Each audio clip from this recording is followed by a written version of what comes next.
What's up guys, Atom Bacon here, welcome back to more Pokemon Crystal. In the last episode, a lot happened actually. Our Sandshrew evolved into Sandslash, we caught a new Pokemon, had a rival battle, encountered some legendaries, found a new town, and got important new moves for Noctowl, not necessarily in that order. And in this episode, I am back here in Goldenrod City at the Name Rater. Get your Pokemon's nicknames rated. More accurately, he actually lets you change your Pokemon's nicknames. I caught a Miltank last episode and named it Dairy Queen, which I wasn't exactly very proud of. So, we're gonna change his name. I spent most of yesterday trying to figure out what I wanted to name this thing. And you can see it's level 50, and I battled any random encounters I got along the way to Goldenrod, so it leveled up. I put a lot of thought into the name I wanted to give this thing, and I couldn't think of anything good until I was lying in bed at 12:30, and it hit me.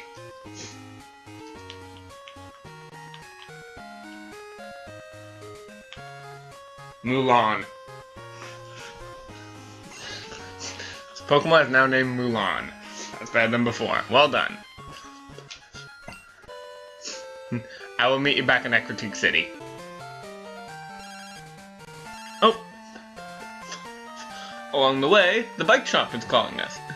Hi Atom, our bicycle sales have gone through the roof. We owe it all to your advertising by riding around on our bicycle. As our way of saying thanks, please keep that bicycle. Thanks again.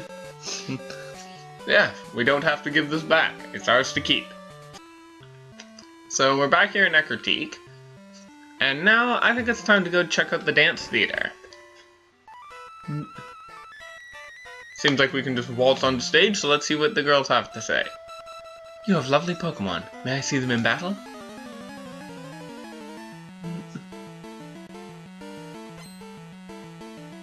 Kimono Girl Naoko wants the battle. Sending in Flareon.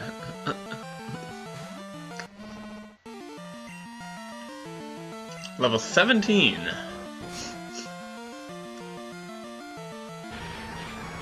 Please don't burn me.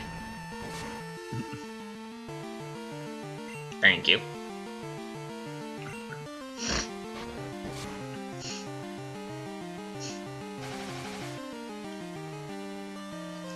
Joy. Okay. And Flareon's down. I mentioned earlier a Pokemon that you can get now called Eevee if you go back and visit Bill, which in hindsight I should have shown Bill's house while I was in Ecruteak City.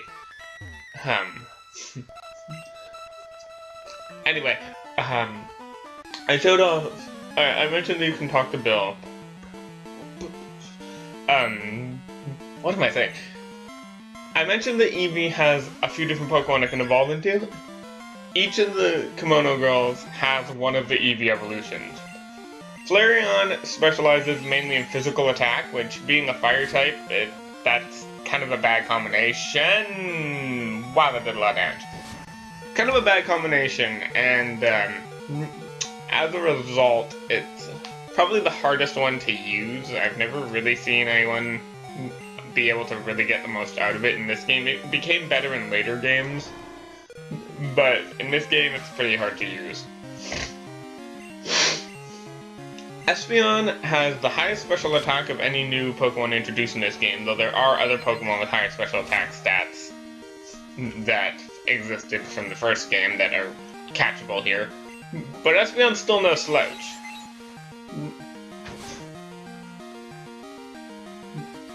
Of course, Apylese has like god tier special defense, but Espeon's still powerful. You saw how much it did to Miltank, even if that was a critical hit.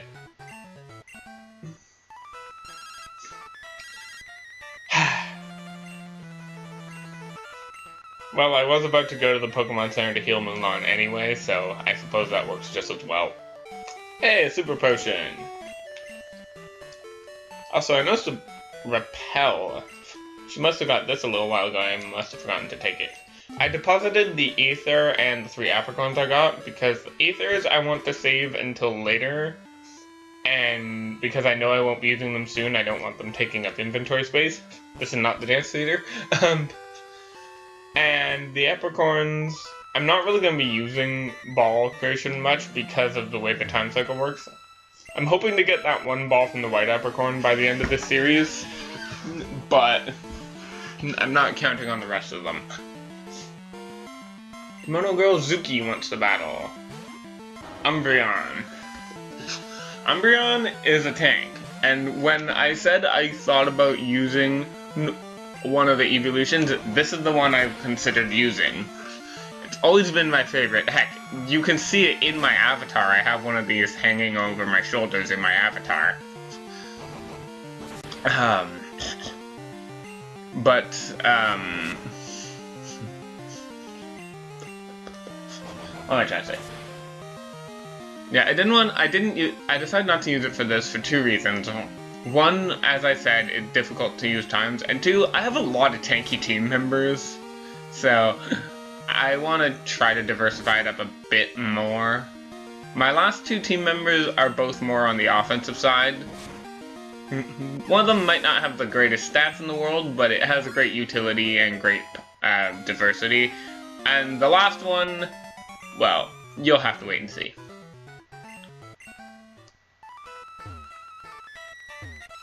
But I do really like Umbreon. It's probably my second favorite Pokemon of all time. And my favorite Pokemon in this game because my number one favorite didn't exist yet. Vaporeon! Also kind of on the tanky side, although a bit more offensive than Umbreon. It doesn't have as good of defenses as Umbreon, but it has a lot more health and more special attack. And Mulan's just scraping up the experience here. It's already on par with them. Unfortunately, the next gym is all Ghost-type Pokemon, so Mulan really isn't going to get much done there because Ghost types are immune to normal and fighting-type attacks. In hindsight, might have been smart to give that rollout TM. No, it wouldn't have been smart to give rollout TM to Miltank because I think Miltank actually learns it by level up. Jolteon!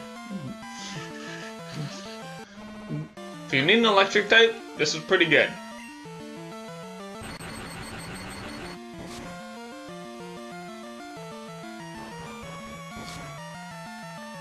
And surprisingly enough, it can actually learn Rock Smash as well as a move called Strength.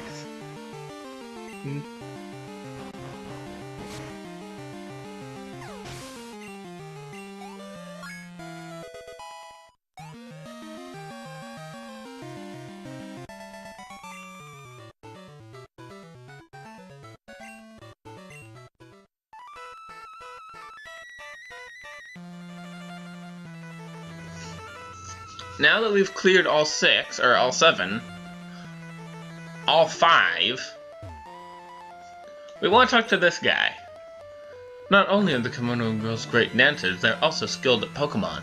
I always challenged them, but I've never left a scratch. The way you battled, it was like watching a dance. It was a rare treat to see. I want you to have this. Don't worry, take it. HM03 Surf. Move that lets Pokemon swim across water. It's also one of the most powerful attacks you're going to get for a long time.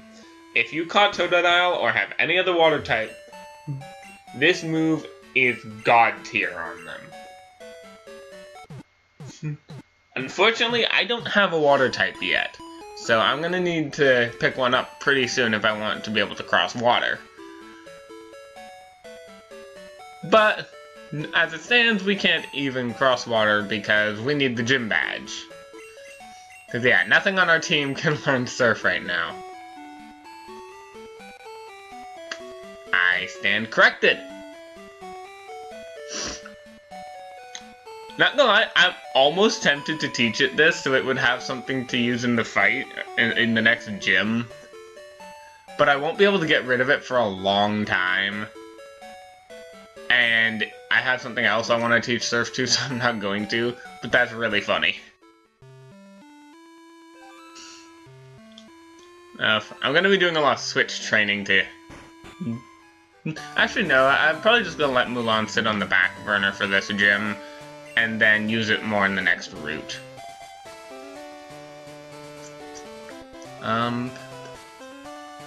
Apyles and Crystal are gonna be my two main players in this gym. Because Olive isn't going to be much better, because all these ghost Pokemon are also part poison, so I can't use poison to wait them out. They're immune to Headbutt, and they resist Razor Leaf, so aside from using Sweet Scent to make Apyles be able to land Hypnosis easier, I'm not going to be able to do much here.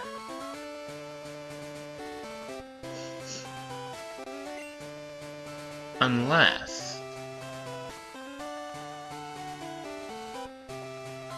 I could.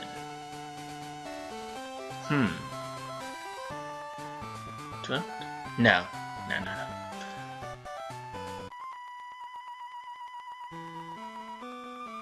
Can you inflict any damage on our Pokemon?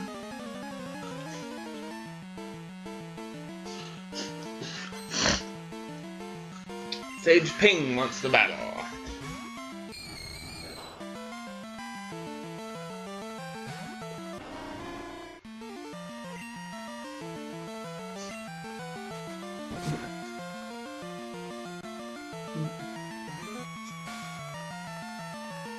Well, that made things easy.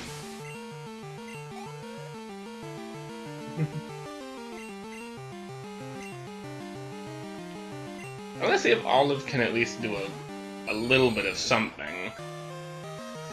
I'm going to see how much damage Razor Leaf is actually going to do, because I am curious. If it can do at least half, then it might kill itself with Curse. Ooh, Spite. Okay, that actually still did a lot more than I expected it to.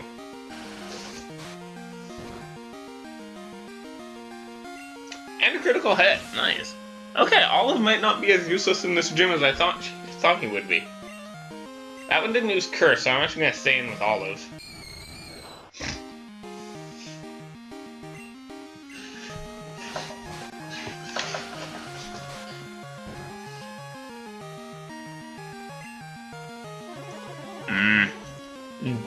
Does just shy of half.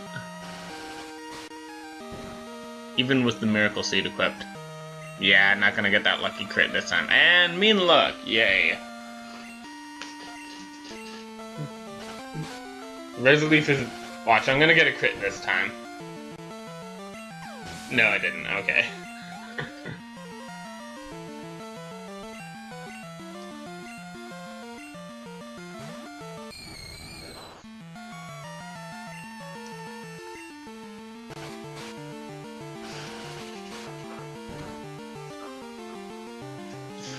There's that critical. And it uses Curse. Beautiful.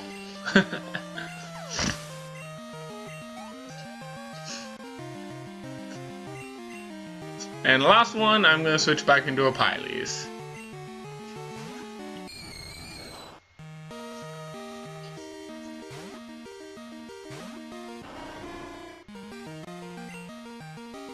Oh, I almost selected Swift. That wouldn't have been right. Well, no switching out now, but that's fine, because I can take it out with the next attack.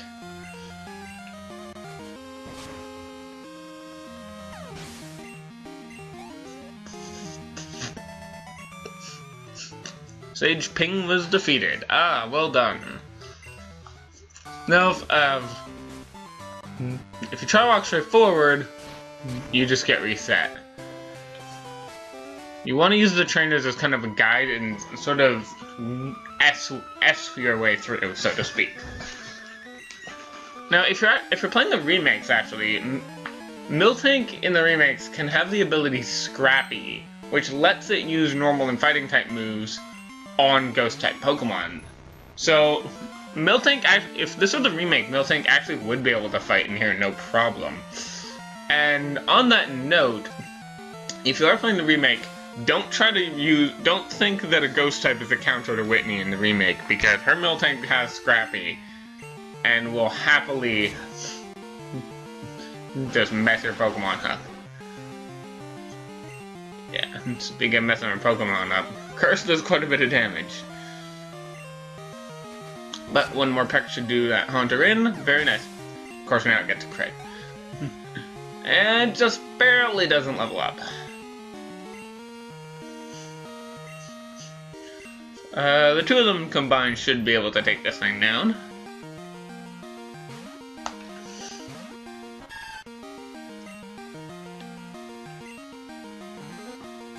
Perfect, just what I was anticipating.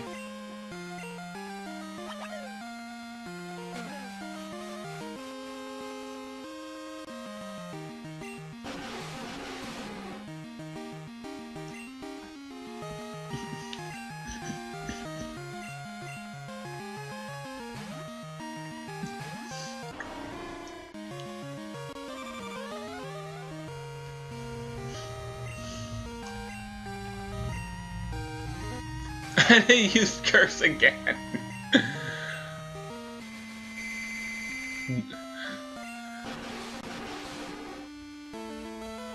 I mean, I could just kill it with Peck, but I'm gonna use Nightmare for stall points.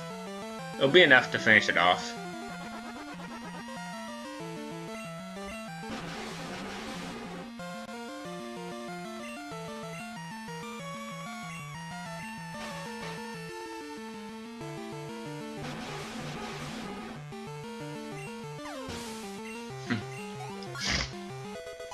Pyles grows to level 22. Olive grows to level 22. Very nice.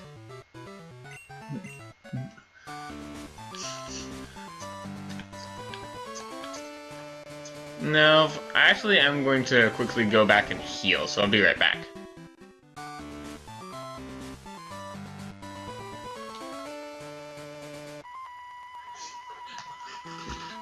I spent the spring with my Pokemon, then summer, fall, and winter, then spring came again. We have lived together for a long time.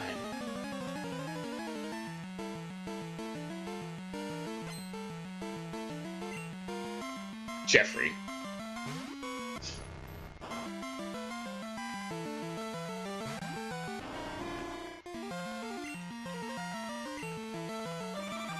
I'm gonna hope that Hypnosis lands here.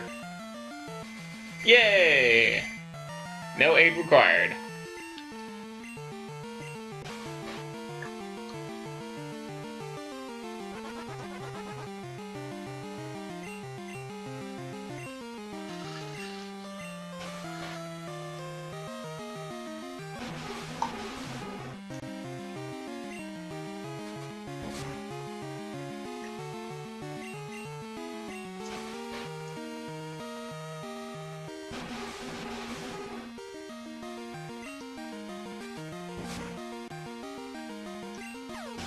Again, with useless criticals.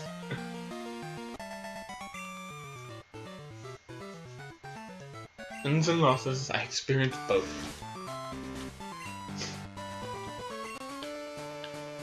I'm gonna put Olive back on the front.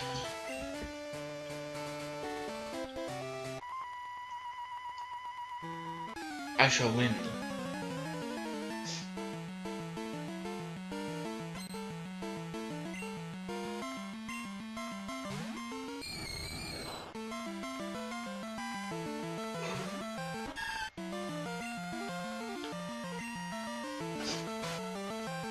I guess in a desperate situation, I could use Sweet Tint to make sure that Razor Leaf will never miss either. But, I mean, that's pretty niche, honestly. Razor Leaf has a 95% accuracy. So I'm not too worried about it missing. So now that's a useful time for a critical hit, because it would have taken me another hit to kill it otherwise.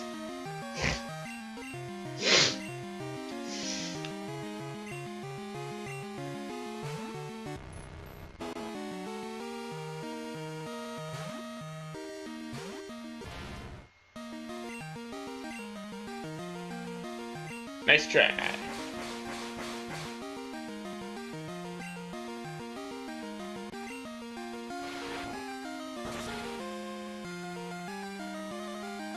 Yeah, if you have a ground type They can make pretty quick work of this gem. I'm trying not to overuse it. Oh, I actually meant to switch into Olive, not a Pyles. Oh well.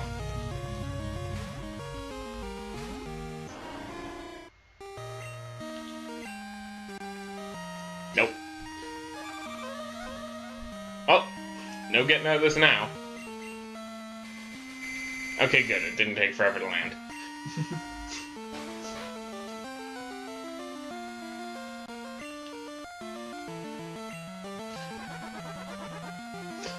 I just realized how terrifying Haunter looks with that color inversion. I've never actually seen it wake up the turn that I used Nightmare before. I thought there was at least guaranteed one turn of damage. Oh well, I defeated it. Huh. I've never seen that happen before. Alright.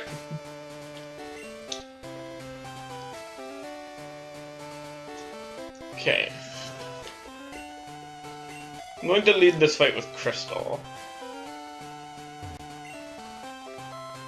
Good of you to have come here. In that critique, Pokemon have been revered. It's said that a rainbow-colored Pokemon will come down to appear before a truly powerful trainer. I believe that tale, so I've secretly trained here all my life. Is it really secret if you're a gym leader? I mean, the whole point of being a Pokemon trainer is to challenge all the gym leaders, so you're not exactly incognito.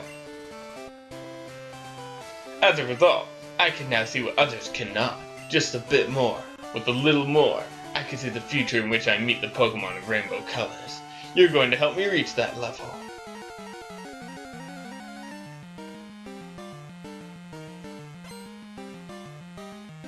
Leader Morty.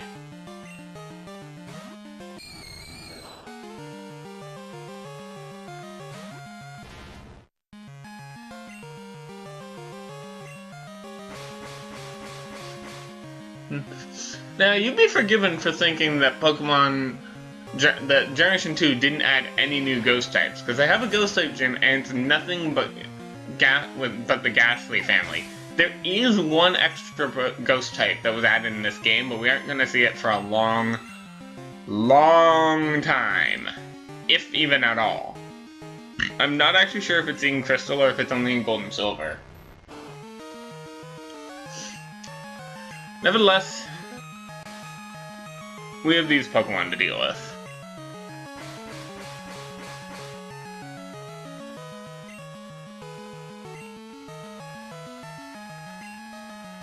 And Haunter is running Hypnosis for itself as well, so that's definitely something you want to watch out for. And Crystal goes to level 23. In comes Gengar.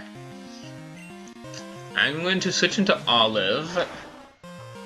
Gengar, this thing can be tough. It's level 25. I try to get a Sweet Scent off. And it missed Hypnosis, thank you. Okay. Now, I'm going to switch into Mrs. Cutter, actually. Sacrifice!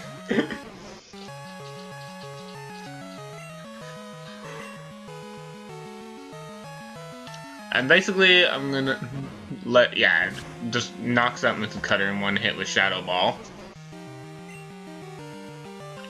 And now I can bring a Pyles back in.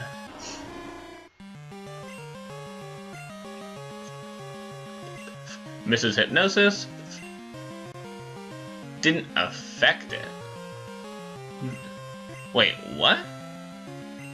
Oh no, okay, it just says didn't affect if it misses. Okay.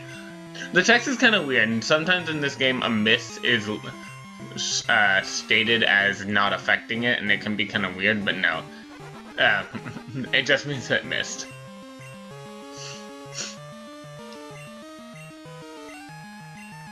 So hopefully Gengar stays asleep for a while.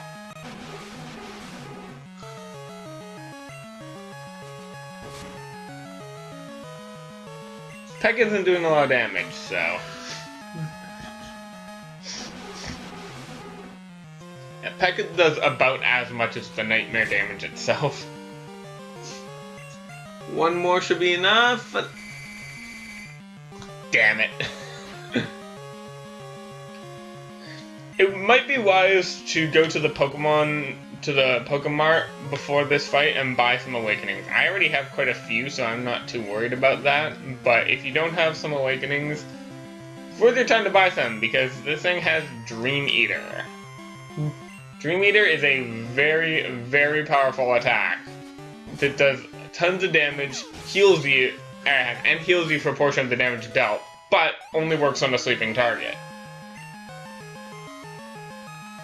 One Pokemon left is one more Haunter. I'm actually going to at least just let Mulan get half the experience for this.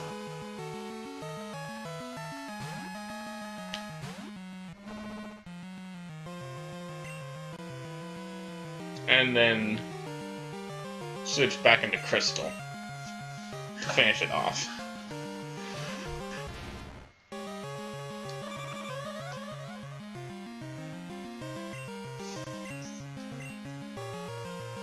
Nightshade. Surprised it took us this long to see that move. Nightshade deals damage equal to the user's level. So it's kind of like Sonic Boom, but the damage increases as the Pokemon gets stronger.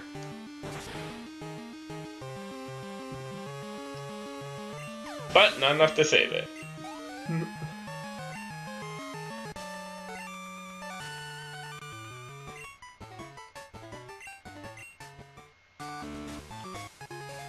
We get the Fog Badge. By having Fog Badge, Pokemon up to level 50 will obey you. Also, Pokemon that knows Surf will be able to use that move anytime. I want you to have this too. TM30 Shadow Ball. Cause damage and may lower special defense. It's a little bit strange because in this game, Shadow Ball is a physical move, yet it lowers special defense. I want to see if anyone on my team can learn Shadow Ball. I'm curious. Mulan can. Ooh, I'm gonna teach her that then, because that will give her an extra move to use. I don't need Tackle and Stomp on the same Pokemon, so get rid of that. And how close is this egg to hatching? It's making sounds inside. It's going to hatch soon.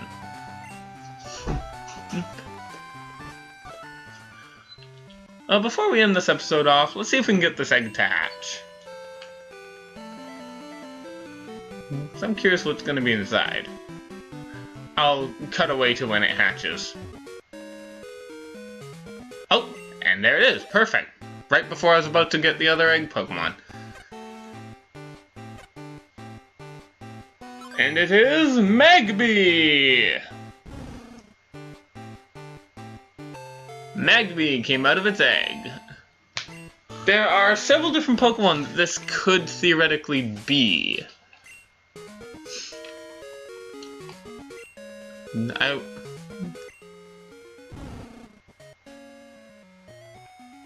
Magby comes with Ember and Dizzy Punch, surprisingly. It's a pretty good move for this early on. So yeah, don't really plan your team around what this egg is, because it could be any number of Pokemon. I'll list on screen all the Pokemon that could theoretically hatch out of the egg. But, yeah. What's really special with that egg, though, is that, we mentioned shiny Pokemon earlier. Pokemon from that egg have an increased chance of being shiny. And actually, when I attempted to record this game before, I actually got a shiny Cleffa in that egg, which I used in place of the original Miltank I was going to use. I think I might still have that footage, and if I do, I'll put it on screen, just like the footage of the egg hatching into a shiny.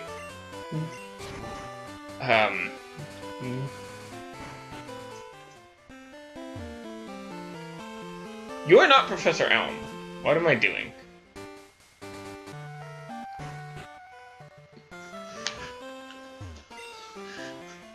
Atom, you look great. What? That Pokemon. The egg hatch. So Pokemon are born from eggs. No, perhaps not all Pokemon are. Wow, there's still a lot of research to be done. Thanks, Atom. You're helping unravel the mysteries of Pokemon for us. I want you to have this as a token of our appreciation. We'll give you the Everstone. Some species of Pokemon evolve when they grow to certain levels. A Pokemon holding the Everstone won't evolve. Yes. You can give this item to a Pokemon and it will stop it from evolving. Kind of a weird item. It does have uses. It has more uses later down the road. Later in the series it gains additional uses. Actually, as early as the next game.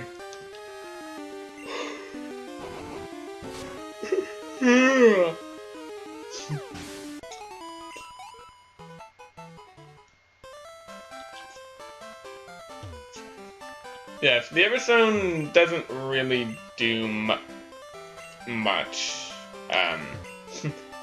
Yeah, you saw there, you can use Headbutt on certain types of trees. These trees specifically.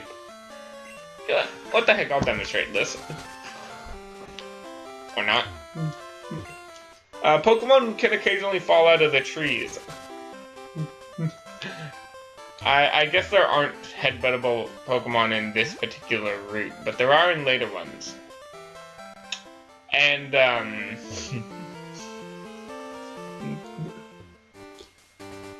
there are certain Pokemon that can be obtained only through this method, so there's some pros to that. The tree is just north of Kurt's house in Azalea Town. Can occasionally provide an extremely rare and extremely powerful Pokemon known as Heracross. Heracross doesn't evolve into or from anything. It's a standalone Pokemon, kind of like Miltank is. And it's got incredible attack power, and its combination of bug and fighting gives it some pretty interesting offensive options. Unfortunately, the best fighting type attack it's going to get for a long time is Rock Smash, and it's not going to get a bug type attack until like level 50 when it gets a move called Mega Horn. It's a lot better in the remakes because it gets a lot better moves, but I have used one in this game in my past, and despite its weak move options, it's so strong that it can make even Rock Smash seem like a really powerful attack. So, it's not a horrible option if you want a fighting type. And it's not going to do you much good as a bug type offensively, but it can be pretty good. Anyway, we got a fair bit done in this episode. We hatched the egg, we took down the Kimono Girls, got a new HM, and defeated the gym leader. Next episode, we are going to head out west and make our way to the next town. See you guys then.